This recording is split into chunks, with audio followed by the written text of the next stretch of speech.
So if you look at this, this is a second order system, and you'll very soon realize why it is. You can see that even the open loop transfer function, which is omega n squared divided by s into s plus 2 delta omega n, that also has a s square term in it. And because of the fact that it has a s square term, we can say that it is a second order system. But because we look into feedback systems, I've just taken a unity feedback. But in the exam, you may have a system in which this is apparently your GS. And here this apparently is your HS, which in this case is equal to 1. But it could be something which is not 1 also. When you solve it, you'll get a second order system. Or if you solve it, you can get a third order system. Then that will be the analysis of third order systems. But right now, we'll just look into the analysis of a second order system. So this is basically unity feedback. This is unity feedback, second order system.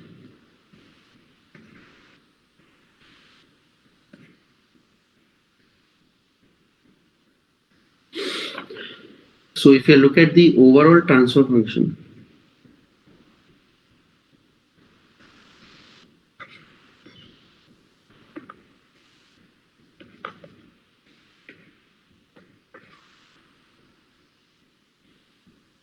just a second. So if you look at the overall transfer function, then that is basically our GS divided by 1 plus GSHS.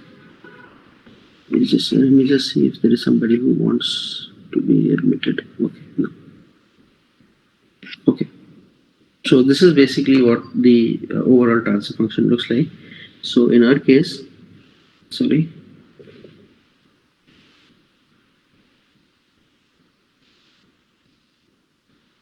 So the overall transfer function for us, the system becomes,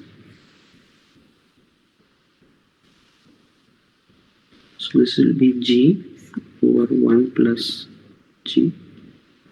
You'll have C here, and then you'll have R here.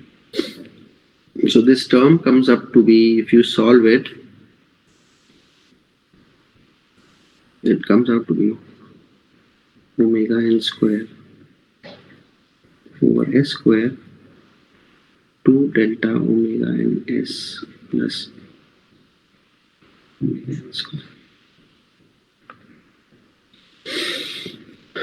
So basically, the reason why I'm taking this omega and delta is because different kind of cases could come because of the value of delta. And omega n is called as the natural frequency. So it's a standard notation. Like for example, you may be given a transfer function which is say 2 over s square plus 4s plus 2, something like this. So in this case, if you compare it with the one which is given over here in the standard notation, you can clearly say that omega n square is equal to 2, this quantity, and this quantity here you can compare. Then you can also say that 2 delta omega n is equal to 4. So from here you will evaluate the value of delta. So you know omega n by comparing it, the numerator with the value here, and 2 delta omega n, compare it to 4, and then you get the value of delta. So this is how you generally determine the parameters of the transfer function in the second order systems. Okay, so let's go ahead. So the HS, the overall transfer function that we have, let me call it MS, is a standard transfer function which is s square plus 2 delta omega n plus omega n square.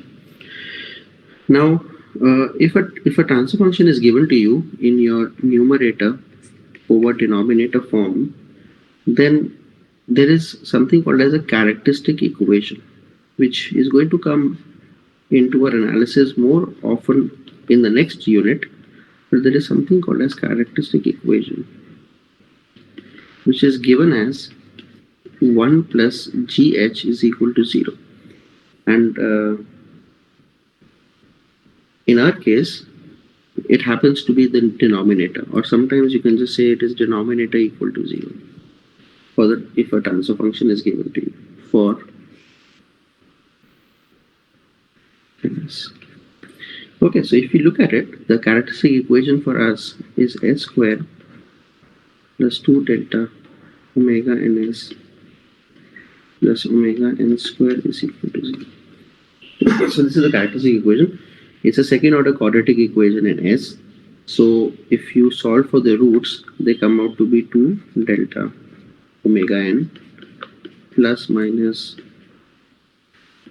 4 delta omega square minus 4 omega n square divided by 2. So if I further solve this, I get S as minus delta omega n. I'm like cutting these twos. So this becomes plus minus. This becomes omega n delta square minus 1. Okay, so this is the. Okay, just let me make this 2 somewhere here, so that this is what you get. Okay, so you can see that you have 2 roots, but the nature of the roots over here depends fundamentally on the value of delta. Okay, let's see what are the possibilities. Can anybody tell me what all possibilities we can have for delta? What all values can delta take? If you look at this.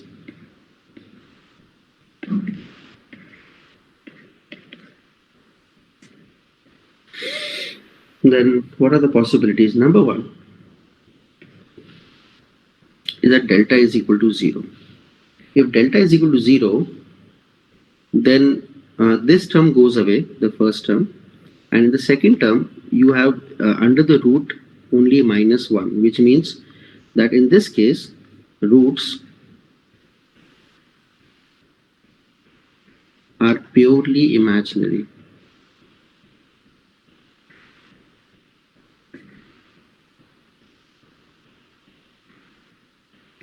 They're purely imaginary, the roots. I hope it's clear. You can just see it. This term goes away, delta square goes away, under root minus 1 is j or I, sorry, and then omega n. So j omega n plus minus. So that means roots are purely imaginary and they are distinct, because one is going to be plus j omega n and the other is going to be minus j omega n. So that's the first case. In the second case, let's take delta is equal to 1. When delta is equal to 1, this second term goes away because delta square minus 1 is going to be 0. This is going to be 1. So you'll get only one root, which is minus omega m. So you'll say roots are, and we are taking omega n to be a real quantity. So roots are real and equal. That is what we have. And here we have assumed that omega n is real. So let me just write it here somewhere. Omega n is real. Okay, even delta is real. We're taking delta to be real. Okay. The third case is a case where your delta is greater than 1. If delta is greater than 1, then delta square minus 1 is greater than 1. So under root, inside the root you have a real quantity, and then here also you have a real quantity. So basically you get a root which is real, but they are distinct because of the plus and minus sign. So you'll say roots are real and distinct.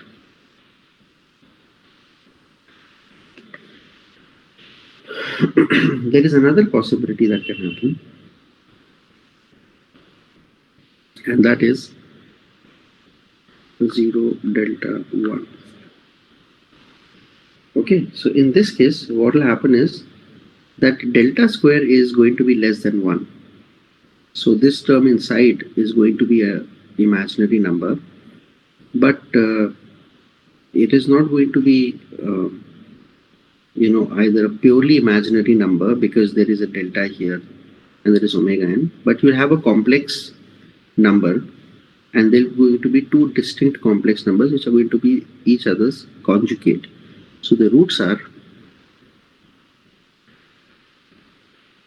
complex and conjugate to each other.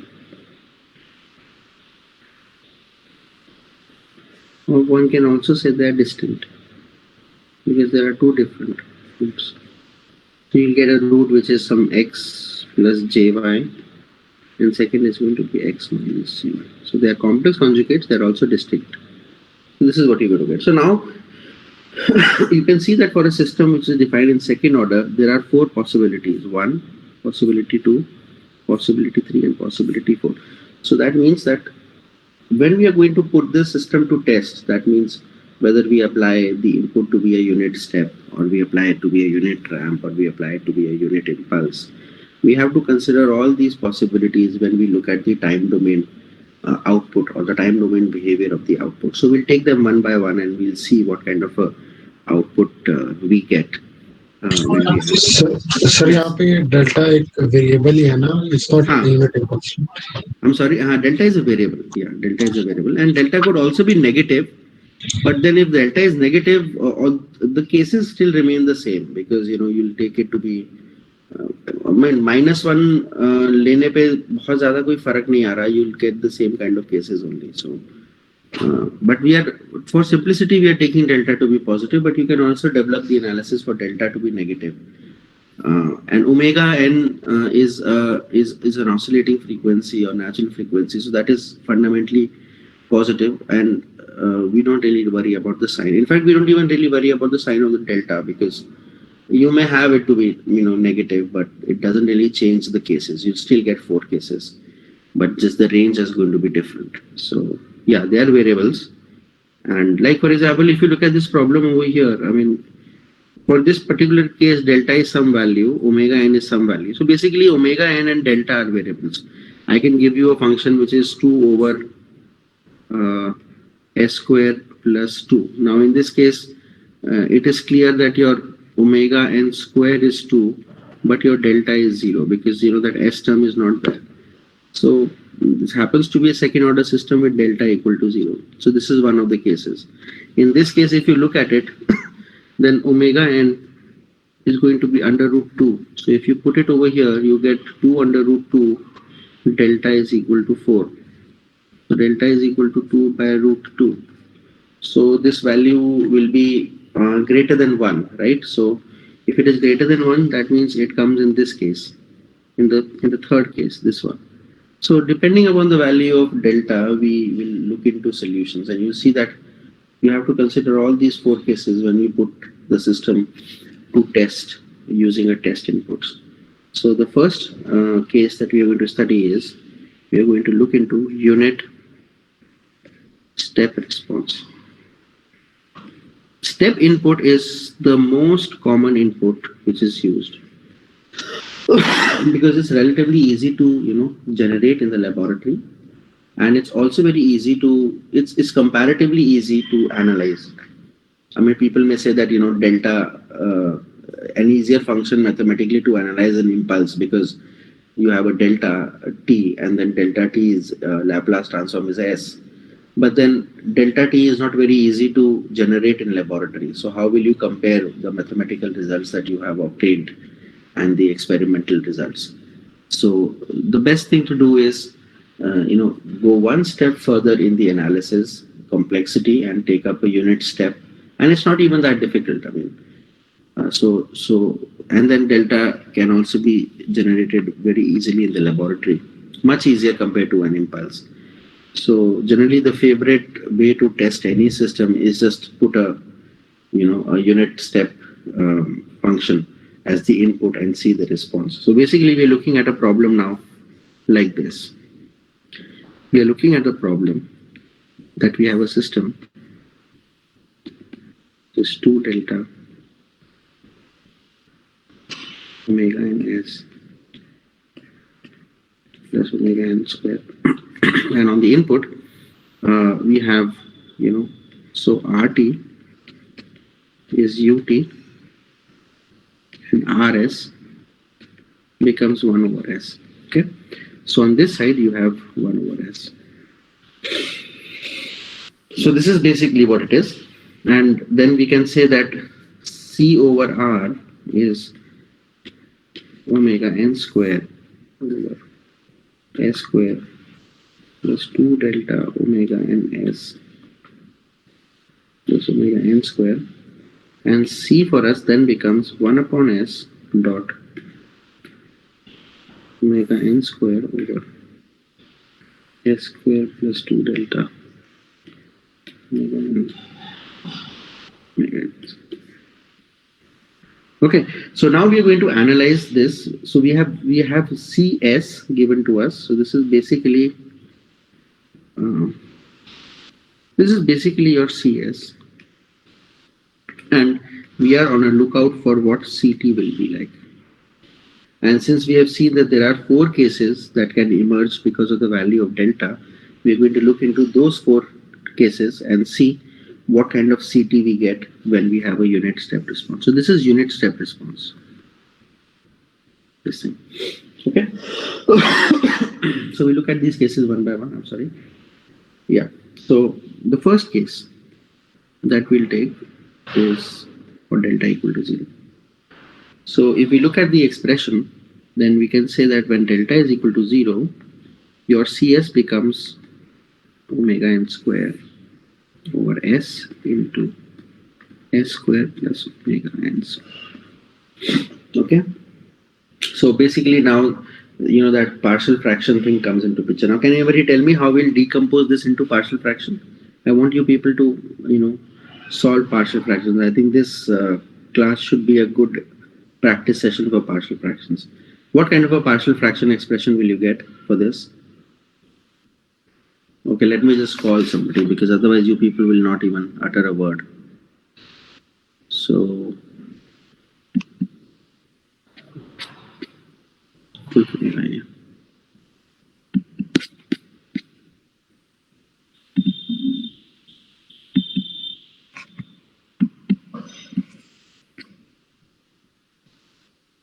hello, Daksh, can you hear me? Yes, sir. कुछ problem हो रहा है मेरा. I can't go back. Lucky for you guys. But anyways, can you tell me what will be the partial fraction for this? So I'm solving. No, I just want you to give me a standard expression, because I want you to decompose. So how will we write it? A by S plus bx plus C by S square plus omega square. So it will be bs plus c over s square plus omega n square.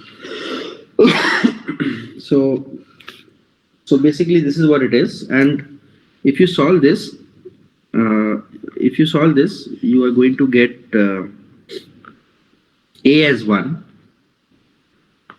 You are going to get B as -1, and you're going to get C as 0.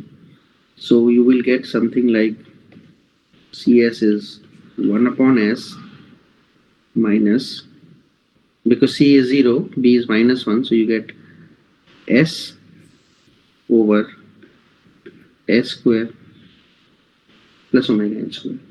So now, if you look at it, we need to evaluate CT, so we need to take an inverse Laplace transform. The inverse Laplace transform for 1 upon S is simply UT minus, if you remember, in the second class I gave you some standard notations. So this is S over S square plus omega n square, that is cos omega nt. So this becomes cos omega nt ut. So CT becomes 1 minus cos omega nt into ut. So this is your response in this case, this one.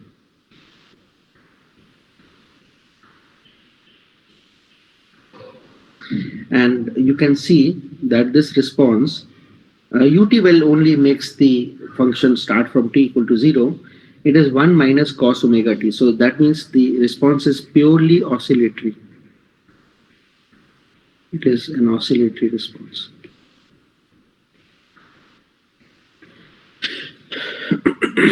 And it will always remain oscillatory. That means, you will not really, reach a steady state. Around ut, the function will always be oscillating. But since cos omega nt is, a function which can only have a maximum amplitude and a minimum amplitude, then, things do remain bounded, but they are always oscillating. So this is basically one of the cases when delta is equal to 0, and if you have the input as a unit step input, the response that you will get is going to be purely oscillatory. Okay, I cannot go back for some reason, so you just have to tell me whether you are able to hear me or not. Am I still there in the class? Yes, sir. Yeah, okay, thank you. Okay, so this is the first case. The second case is that you have delta is equal to 1. Okay, so if we look at this case where delta is equal to 1, then your CS becomes omega n square over S to S plus 2 omega ns plus omega ns square. Delta is equal to 1. So I can, and just a second, so this is an S square here, and this 1 upon S is because of R. Okay, so if you look at this is a standard formula of A plus B whole square. So this becomes omega n square over S into S plus omega n square. Okay, now can anybody tell me what will be the partial fraction for this? Marshi, are you there?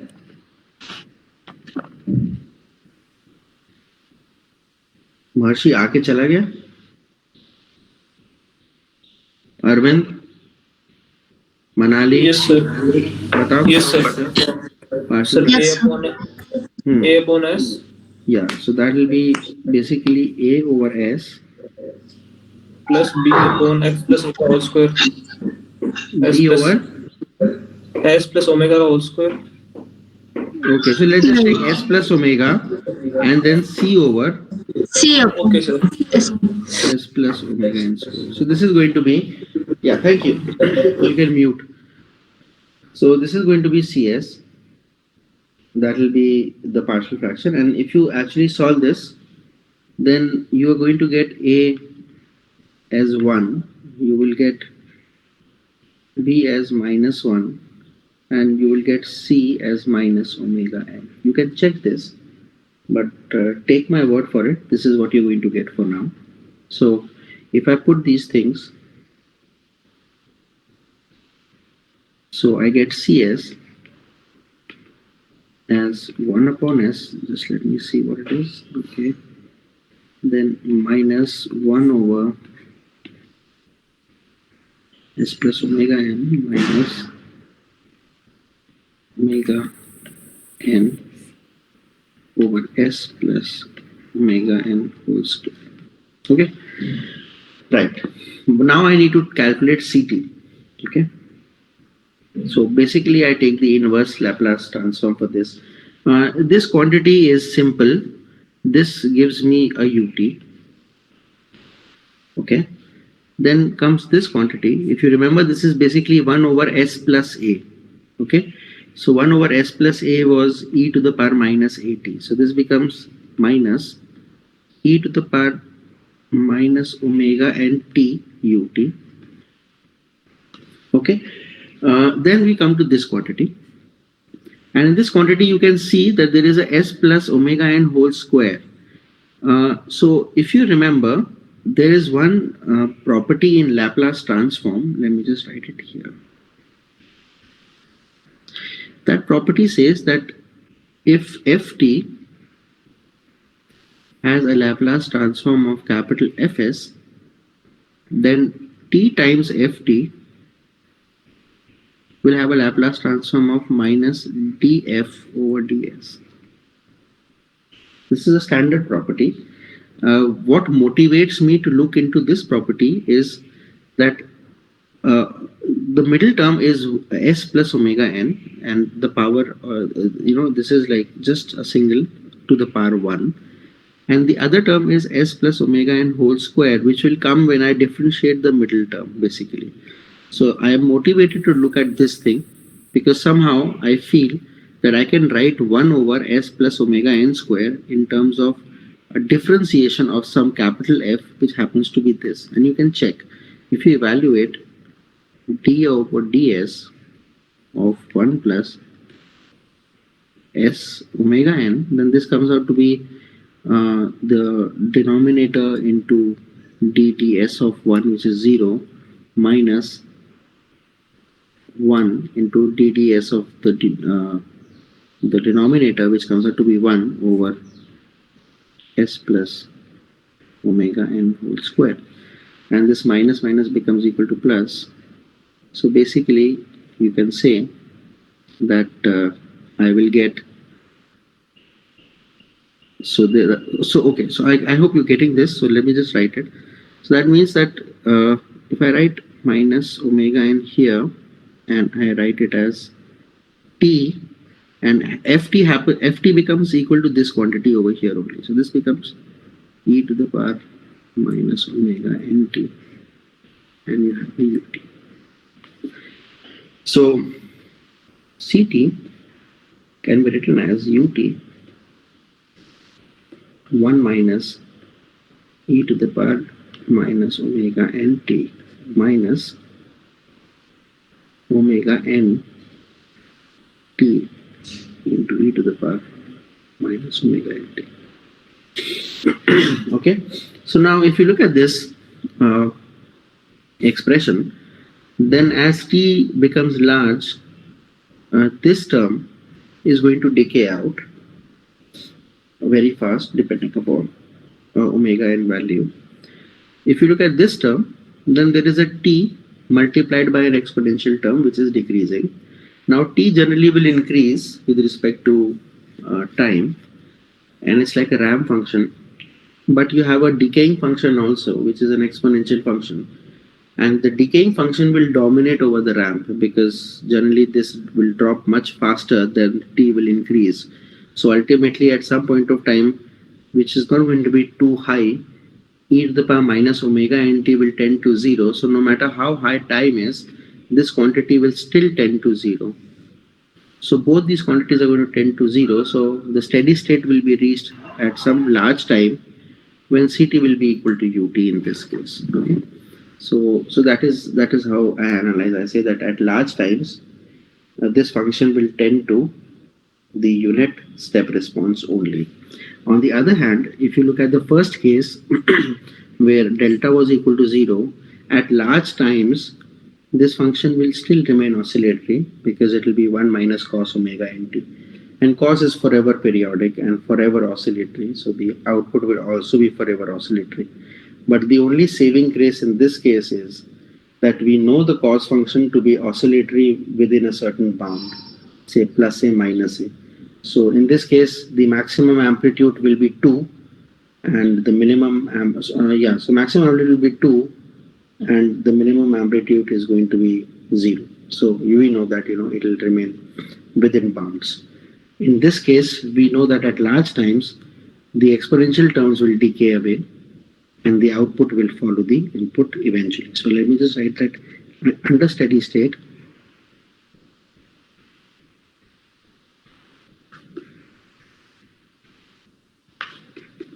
output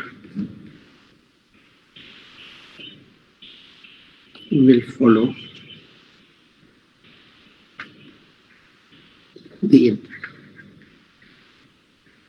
which is ut. Okay, so this is the second case, right? Then let's look at another case, which initially we will take this case. So this is probably the most special case. Sir उसमें third term positive होगी क्या पिछले case में? हाँ जी, जो सब वो पिछला केस था मतलब सेकंड केस, हाँ तो इसमें वो थर्ड टर्म पॉजिटिव होगी क्या? समझे माइनस है ना सर, माइनस df/ds, तो ये थर्ड टर्म पॉजिटिव होगी क्या? नहीं, माइनस है ना, तो एक माइनस तो डिफरेंशिएशन करके भी आएगा, तो वो माइनस और ये वाला माइनस मिलके प्लस हो जाएगा, और ये वाला माइनस तो पहले से ही बाहर रखा हुआ है, so Okay. you'll get it. Okay, let's just solve it. I mean, it's not an issue. Why is this? Yeah, let's correct. What to do? Just a second. This thing is dancing with me. Just a second.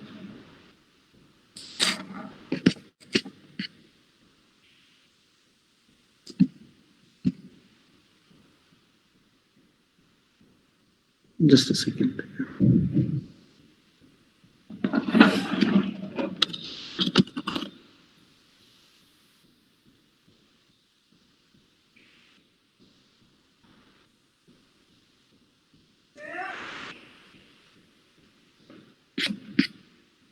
Okay. So let me just delete this slide.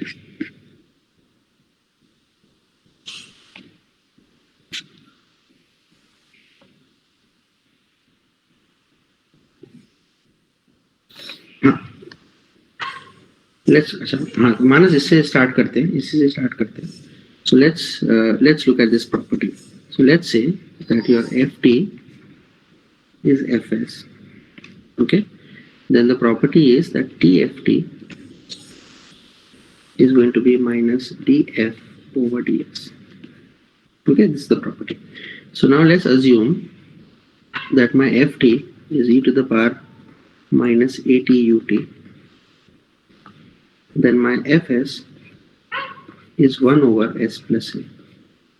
Okay, so t e to the power minus at ut, which is going to be basically your tft, should have a Laplace transform minus d over ds 1 over s plus a, right? So this is minus s plus a dds of 1, which is 0, minus 1 dds of s plus a, which is 1, divided by s plus a whole square. This comes out to be 1 over s plus a whole square. I hope now I'm clear, right? Huh? Yes, Manas? yes sir. Okay, okay, Yes, okay. sir. So this is basically what it is. Let me just.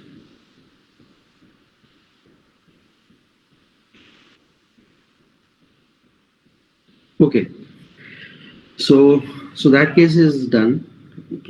Yeah, okay, so let's look at the third possibility. The third possibility is that we are going to take delta between this range. This is probably the most interesting possibility. Okay, so if you remember, in this case, when we took, actually this is the fourth case, but we'll take it as the third when we analyze. So roots are complex and conjugate. Okay, so this is the third case. So in this case, if we just look at the denominator, which was delta omega n s plus omega n square, then I can write this by completing a square. It's called square completions. You probably have done it in class 9th or maybe 8th. So this can be written as s square plus 2 delta omega n s plus delta n omega square minus delta n delta omega n square plus omega n square. So the first three terms, they give me a formula which is s plus delta omega whole square, and then this gives me plus omega n whole square and 1 minus delta square. Okay. So fundamentally, I've written this in some sort of a completion of square terms. And the reason why I've written it is that because delta takes value between 0 to 1, I want to I have to transform this into an expression for which we can evaluate the Laplace transforms through already known Laplace transforms and properties. So let me just write it as S plus omega n square plus omega d square. Okay. And so omega n is the natural frequency of the system, and omega d is some quantity which I will call as damped frequency. And you can just say that omega n is simply omega d is simply 1 minus delta square. Now this quantity, because delta happens to be between 0 and 1, remains real. Okay, because 1 minus delta square will obviously be a positive quantity, and under the root will give you a real quantity. So that's all. Okay.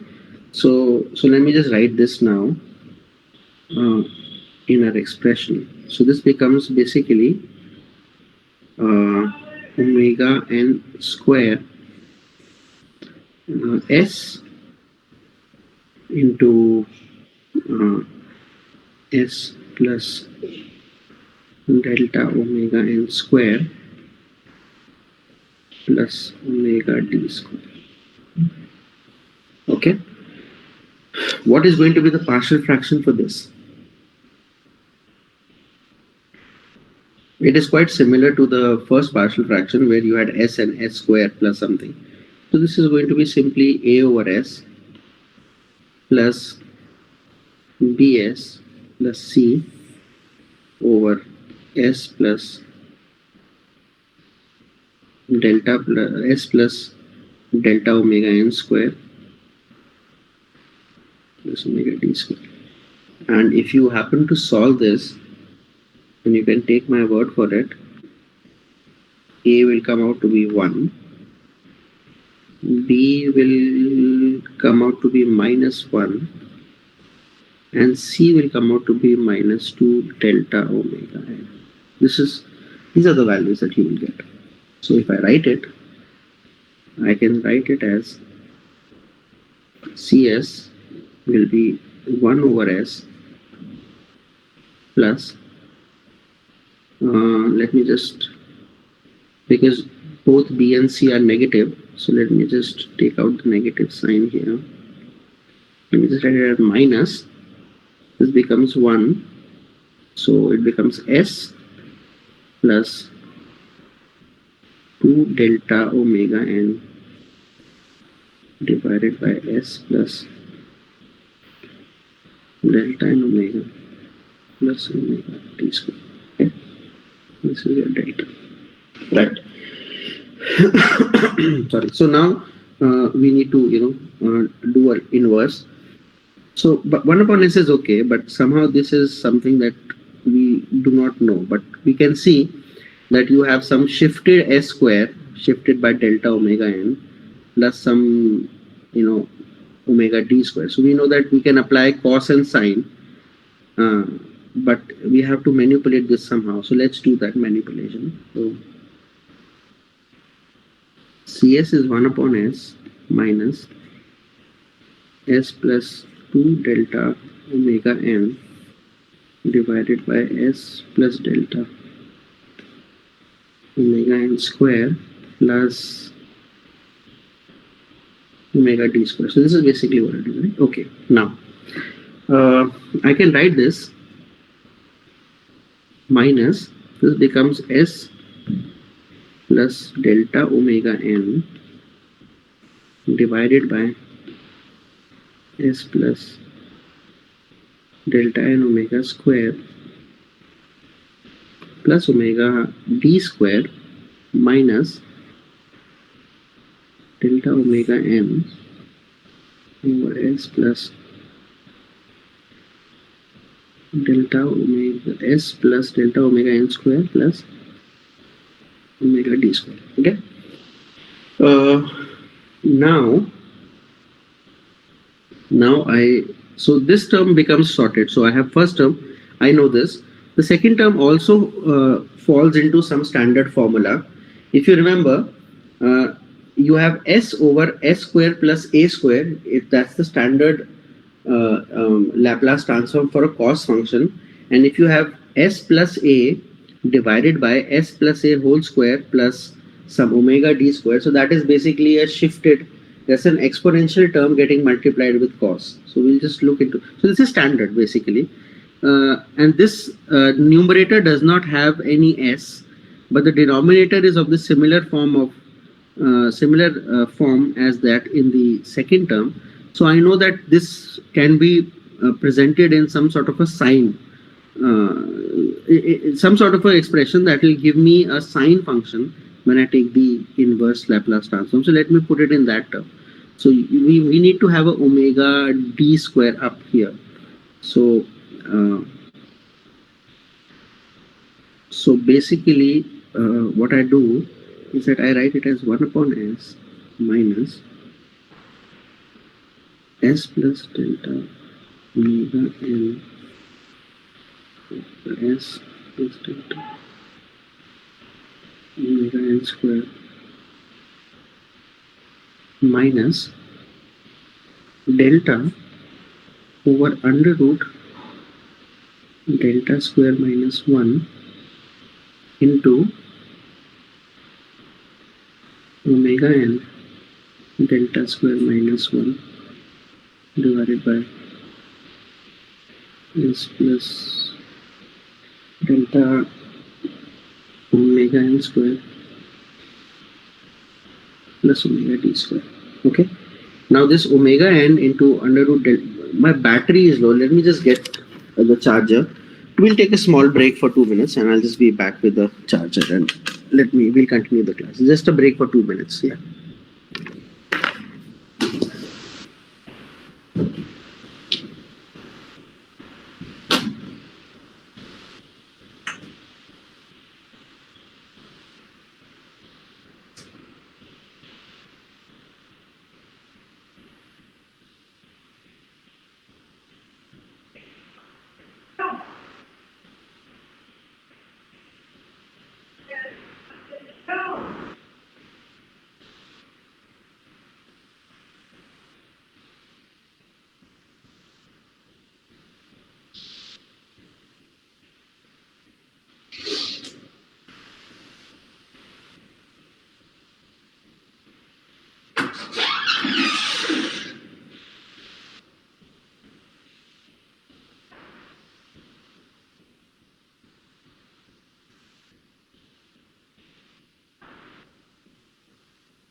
Yeah. So I'm back. Are you guys there? Can we start? Yes, sir. Yes, sir. Yeah. So I can write this as 1 over s minus s plus delta omega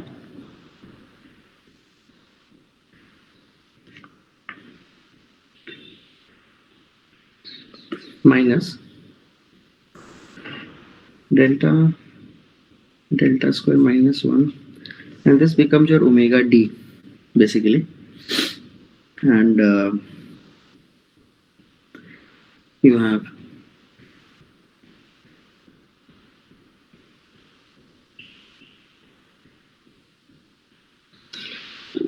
okay. So now you can see that all of them are in standard forms. Okay, so then this becomes if I take the inverse, so the first term is ut, no problems, minus you have this term. So this is basically cos omega d t into exponential of e to the power minus omega nt delta t. So basically this is what it is. Okay, just let's look at it this way. So if we have s over s square plus a square, then that is basically cos at ut, right? This is the standard form. But if we have cos s plus b over s plus b whole square plus a square, that is e to the power minus bt cos at ut, standard formula, right? So that is what I apply here. And then the other one is that if you have a over s square plus a square, that is your sine at ut, and if you have a over s plus b whole square plus a square, so that is e to the power minus bt sine at into ut. So we are going to apply these two formulas, one this and one this, these two.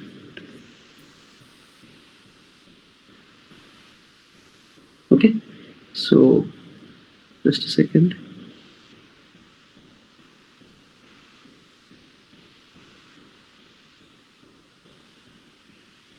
Okay, so my CT coming from this expression, 1 upon s is simply ut, so I get ut minus, the second will give me, if you look at this term, it will give me e to the power minus delta omega nt, so I'll get e to the power minus delta omega nt, and then I will get cos omega dt into ut. Okay, let me just put this also. Then I get a minus sign, so I write a minus sign. Then I have delta over under root delta square minus 1, so that is delta over delta square minus 1 into sine omega dt into ut. Okay, so then I take ut out, 1 minus, sorry, there is one term missing, which is e to the power minus delta omega nt, because in the denominator you have that term, so that's why. So I take e to the power minus delta omega nt out, so inside the bracket I get cos omega nt plus delta over delta square minus 1 sine omega dt. This is what I get. I can further simplify it to give you a better sense of what the result is. I take LCM. This becomes e to the power minus delta omega nt divided by under root delta square minus 1. This is delta square minus 1 cos omega dt plus delta sine omega dt. Okay. Now let me just say, I'll further simplify it. I will say, I think there is something that I've done which is not right. What was omega d? Just a second.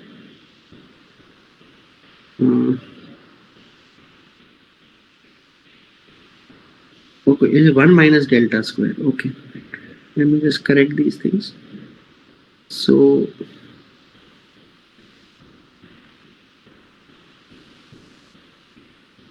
basically this will become 1 minus delta square, 1 minus delta square,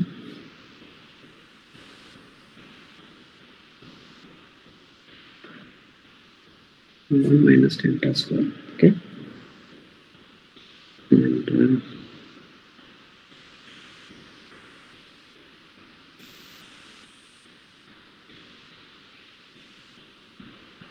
so this becomes 1 minus delta square, 1 minus delta square, and yeah, this term also.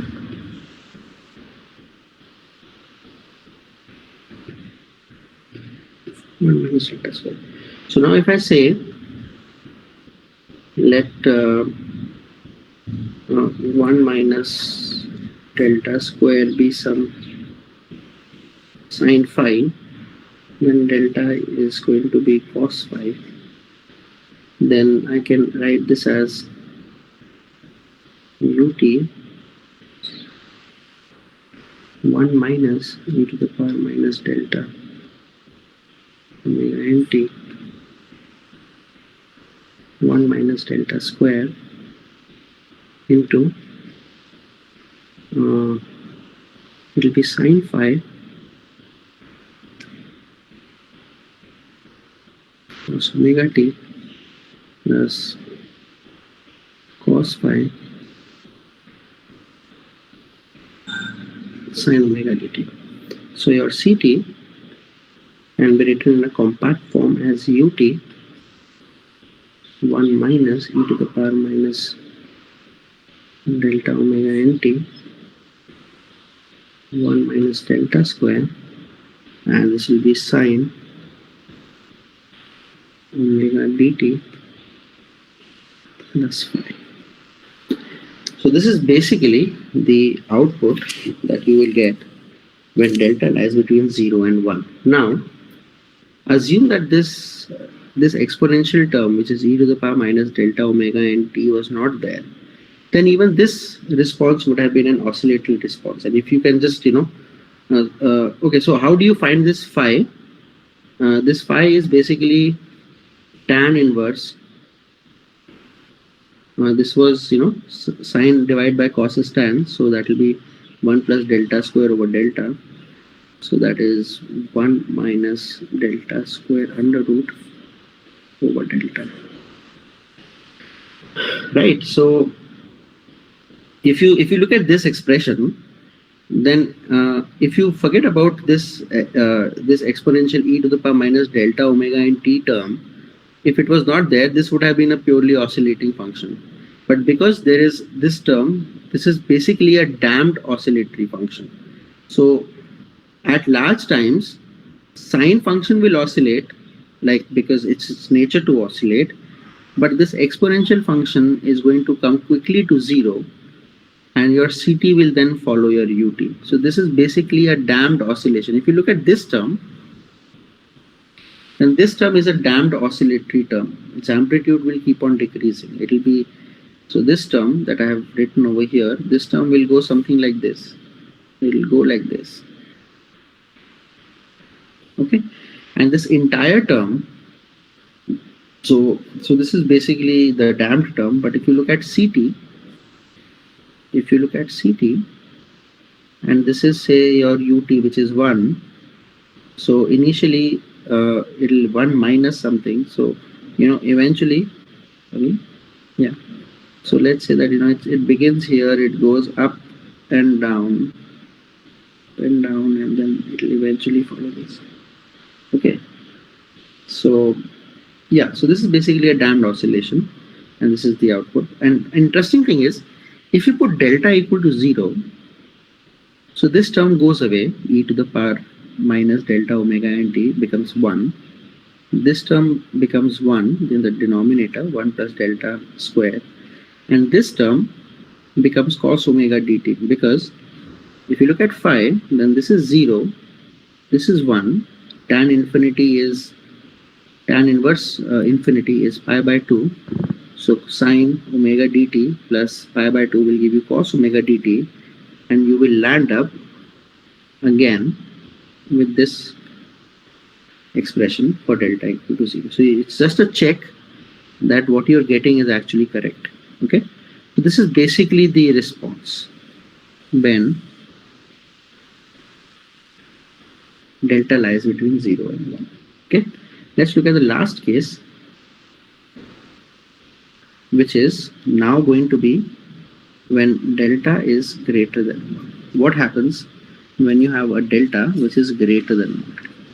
Okay, so let's look at this case now. We again look at the denominator, which is 2 delta omega ns plus omega ns square, and if I complete its square, I will get s plus delta square, and now I can write it as minus omega n square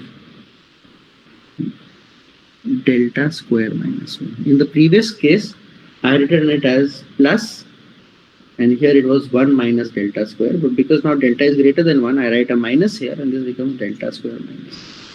So this is what it is. Okay, so my CS becomes omega n square divided by s into s plus delta omega n square minus, now in this case I will call this again as omega d, and this is what I get. Okay, so in this problem, omega d is omega n under root delta square minus 1. Okay, so now you can see that this is some formula of, you know, a square minus b square. So this becomes omega n square. So you have s into s plus delta omega n plus omega d into s plus delta omega n minus omega d. Okay, so this is your CS. If you write it in partial fractions, it's a very simple expression. It is simply a over s plus b over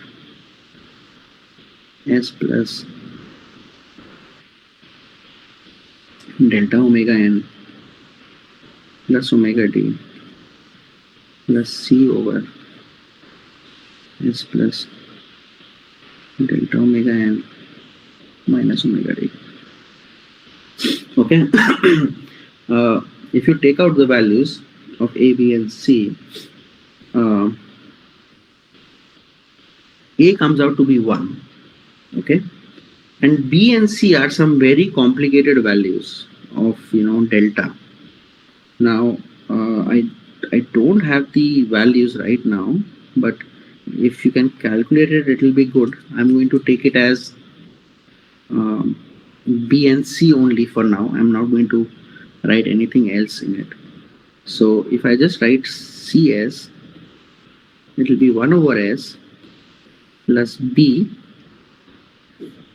1 over s plus delta omega n plus omega d plus c 1 over s plus delta omega n minus omega d. Okay, let me just write it like this. And if I take the inverse, this comes out to be ut plus b And this is basically 1 over s plus a. So that is e to the power minus delta omega n plus omega d t plus c e to the power minus delta omega n minus omega dt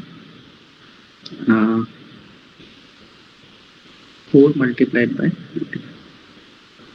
Okay, so if you look at this expression, this is a purely damped solution, because this function is going to get damped, this function is also going to get damped, and at large times the only thing which will be left is this ut only, and you'll say that at large times the output follows the input. Okay, so let me just if I can remember the values of b and c, then b, I think in this case comes out to be 8 to half to aega, because these two are quite similar. क्या होता था? Let me just remember it. What was this? Delta square minus 1. Okay. So there will be a delta square minus 1 term also under root, because just a second. Yeah, under root. And yeah, okay. Yeah, I remember. So this is delta plus, but still, I want you people to check and correct me if I'm wrong. This is going to be your b under root if you solve this, and your c, well, c is going to be a minus 1 over 2 delta square minus 1 delta minus delta square minus 1. These are complicated expressions of delta, and please check them, because you can either go to the net and see the expressions, or maybe solve it yourself. But I think I'm right. I may be wrong in terms of these plus and minus signs over here in the denominator, but other than that, I think I'm pretty accurate. I know that there'll be a negative sign here, but I'm just not sure about this sign and this sign. So just check it. The reason why I'm taking this to be positive is because the denominator has a positive sign here, and I'm taking this to be negative because the denominator has a negative sign here. But it could just be the opposite. I don't see that, but you just check. But the expression per se remains this only. That much I can say for sure. Okay. So in this case, you can see that this is the output, and at large times this will decay, and the only thing remaining is the input ut. So if you look at all the expressions that we obtained, 4 cases, in the first case you had an oscillatory output. In all other cases, eventually the output follows the input, because all the other terms at large time become equal to 0. So fundamentally we can say that the system is bounded, and the transients die out, except possibly in the first case where the output remains oscillatory, but the transients are not really transients. They're like predictable, because there is a cost function there. So even there, the function or the output remains fundamentally bounded. So let me just give you one small thing. So we did unit step as an exercise. I want you people to take RT as delta t, and you take all the 4 cases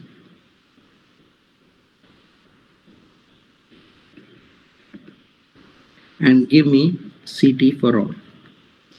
I mean, you can solve these. Expressions are already given on the internet. You can find them very easily, but it will be a good exercise, to evaluate these and do them and submit it on the Google Classroom.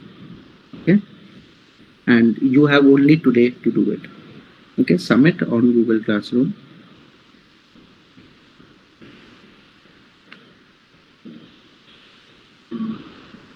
I'm going to put this question as a practice assignment. So you submit on Classroom today. Okay. Okay, so this is the end of the class, but there are a couple of things I want to discuss before we formally end the class. One is that yesterday I had a class of technical writing which I could not take because I was busy there with the convocation preparations. So that class is going to happen on Thursday at 5:30. We'll have a technical writing class that I am going to take.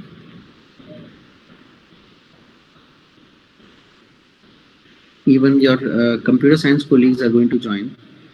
Friends, I must say, actually. And in this case, we are going to look into some formal document writing, basically.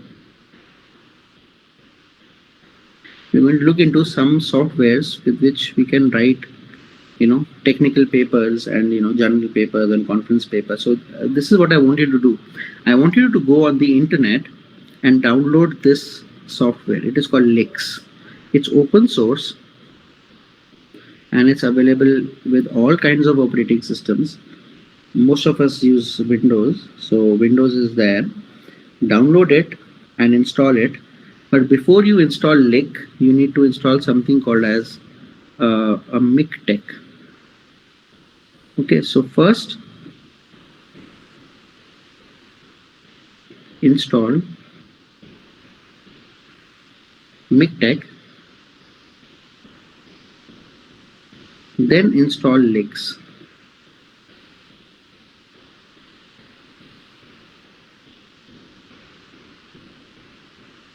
Install Lix. Okay. On YouTube, you will get all sorts of videos that will tell you how to install Lix. You can just write on YouTube, install Lix on Microsoft Windows. On Windows. Then you're going to get all sorts of videos, or on Mac, or on Linux. Install this because we are going to be using this software in the technical writing class for writing some technical documents. I'm going to give you some tips and tricks how to do that. So there we'll see how we can write a conference paper or a journal paper, how we can add photographs, how pictures, diagrams, how we add tables, so on and so forth. So we'll look into all this, and this is going to happen in this class at 5:30 on Thursday. Perhaps I'll take another class on Monday also in the coming week. So this is what is something that I wanted to talk about, the technical writing class, which I could not take yesterday. Then there is another thing that I want to talk about is the continuous evaluation process that is going to happen for this second midterm. So as you know that I was preoccupied last week because of the fact that it was the birth of my son. We could not have classes and I could not assign you projects group wise. So this is for continuous assessment, and which was scheduled between 17th to 19th November, right? But now we are already very close to it. So we are shifting this to last week of November, and quite possibly including the first week of December.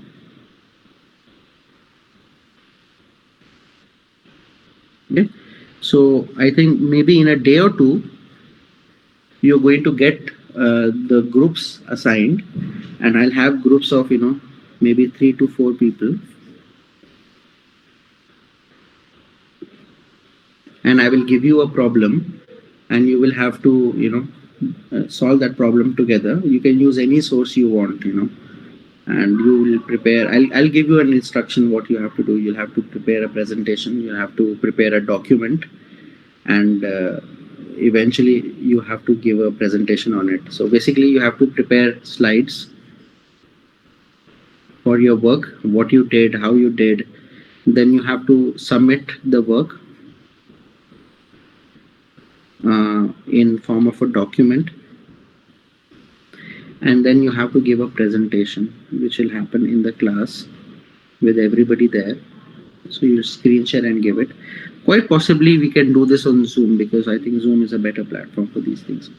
The document that you will submit is going to be a professional document that you will submit and prepare it using Lex, which we'll do in the technical writing section. Okay. So this is basically what it is. In a couple of days' time, you'll have it in the Google Classroom. All right. So if there is any question, I'll take the question. Otherwise, we'll just finish the Sir? class. Yeah. So is it for all subjects or for your subject? See, technical writing is a 2-credit course for you, right? Sanya, right? Yes, sir. Yeah. So, of course, it's there, and if you can use this knowledge that you will acquire in that technical writing session to prepare other documents, it is good because ultimately Sir, you'll be. हाँ. Sir I mean जो date shift हुई है हमारी 26 sir वो No, ये मेरा है because I could not take class last week, so it will not be fair that I give you just 1 week and you have to present something. So that's why I'm giving you that much time, because earlier you were getting somewhere around 15 to 20 days from 24th October. So I want to give you the same number of days. I do not know what is the scenario with others. Some others may also do it, may not do it, because that 20 days is not too much of a time. Yes, sir. And let me tell you one more thing. I'm also going to start taking a couple of quizzes that I said that I will take. So those quizzes are not going to be surprise quizzes. We'll decide when that will happen. So the first quiz we'll decide in tomorrow's class when we can take it, and I'll take maybe 2 or 3 quizzes, not more than that. And that will be a part of that continuous evaluation for second midterm as well, along with this. So I'll tell you the entire distribution eventually. But I hope this is clear. Yes, sir. Yeah.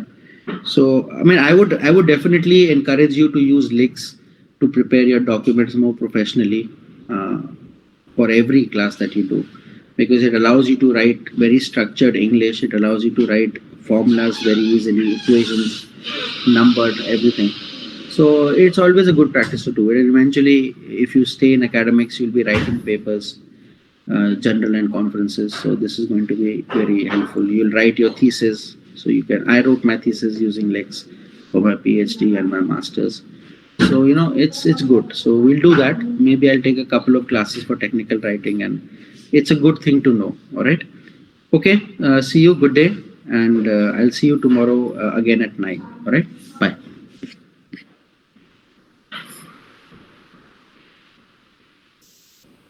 Just a second.